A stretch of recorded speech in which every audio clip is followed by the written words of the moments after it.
Hallo und herzlich willkommen bei Close-Up, unserem Videoformat, bei dem wir Objekte aus unseren aktuellen Sonderausstellungen genau unter die Lupe nehmen. Mein Name ist Anna Großkopf und heute geht es um ein Objekt aus unserer Sonderausstellung Belle Chose, Art Nouveau um 1900. Wir sprechen heute über die Tänzerin von Agathon Leonard. Hier ist sie zu sehen, eine Bronzeplastik aus dem Jahr 1900, die eine bewegte, tanzende Figur darstellt. Sie trägt ein langes, fließendes Kleid nach der damaligen Reformmode, ist befreit vom Korsett des 19. Jahrhunderts, ihr Haar ist locker hochgesteckt, ihre Handgelenke und selbst die Unterarme sind zu sehen. Sie repräsentiert einen ganz natürlichen Frauentypus, wie er um 1900 modern war.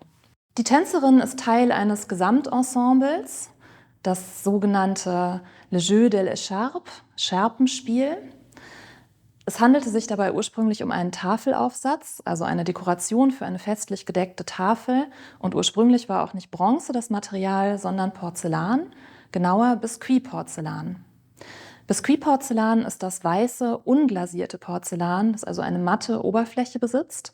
Und in diesem Material ist es möglich, viel feiner zu modellieren und auch diese feinen Gesichtszüge und Haarlocken und diese Gewandfalten sehr plastisch hervortreten zu lassen.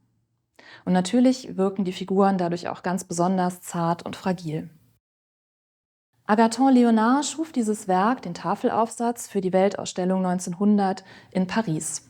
Ausgeformt wurde er von der staatlichen Porzellanmanufaktur in Sèvres und war damals schon mit besonderen Erwartungen an diese große Manufaktur verbunden, die er aber auch erfüllte. Agathon Leonard gewann für dieses Werk in Paris die Goldmedaille. Und der Entwurf war so erfolgreich, dass er einzelne Figuren danach noch in Bronze ausführen ließ. Das war dann meistens die Gießerei Suisse Frères in Paris und sie schuf Varianten in patinierter Bronze, so wie unser Exemplar aus der Sammlung des Bröhan-Museums, aber eben auch in vergoldeter Bronze, versilberter Bronze. Es gibt Variationen mit Elfenbeinteilen und sogar Skulpturen in Marmor von diesem Künstler. Leonard war also ein Bildhauer, der in sehr unterschiedlichen Werkstoffen gearbeitet hat. Agathon Leonard war ursprünglich geboren als Agathon Leonard van de Weideveld. Das ist ein flämischer Bildhauer belgischer Abstammung, der dann nach Paris gegangen ist und sogar die französische Staatsbürgerschaft angenommen hat.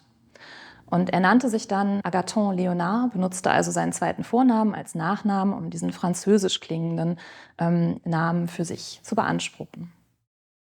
Tatsächlich ist es einer der erfolgreichsten Bildhauer des französischen Art Nouveau. Sein einziges Motiv waren Frauendarstellungen und er repräsentierte eigentlich so die populärsten Frauentypen der Zeit um 1900.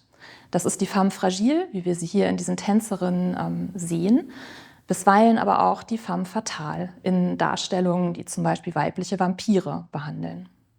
Wenn ihr nichts mehr verpassen wollt, dann folgt uns doch einfach auf unseren Social-Media-Kanälen, wie hier auf YouTube, auf Instagram oder Facebook oder abonniert einfach unseren Newsletter. Und weitere Folgen der Serie Close-Up findet ihr ebenfalls hier auf YouTube. Viel Spaß beim Ansehen!